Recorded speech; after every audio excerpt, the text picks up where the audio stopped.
আসসালামু আলাইকুম। আজকে আমি ঘরে রান্না করব মুরগির কলিজা গিলা ভুনা। এইখানে আমি কিছু গরম মশলা আর সাথে কিছু পেঁয়াজ কুচি নিয়ে নিছি। পেঁয়াজ কুচি আর গরম মশলা যখন একটু লাল হয়ে আসবে ওই পর্যায়ে আমি দিয়ে দিব আদা রসুন পেস্ট। আদা রসুন পেস্ট দিয়ে ভালোভাবে কষিয়ে নিব।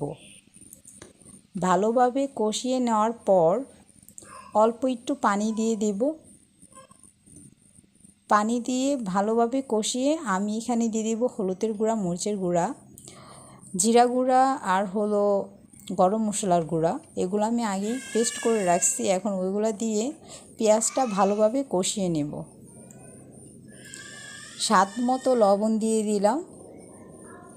লবণ দিয়ে ভালোভাবে নেড়েচেড়ে যখন দেখব ভালোভাবে কষে গেছে তখন আমি মুরগির কলিজাগুলা এখানে কেটে আগে ফ্রেশ করে রাখছি। এখন এগুলা দিয়ে ভালোভাবে কষিয়ে নিব। ভালোভাবে নেড়েচেড়ে দিতে হবে যেন প্রতিটা কলিজা গিলার ভিতরে লবণ মশলা ভালোভাবে লেগে যায়।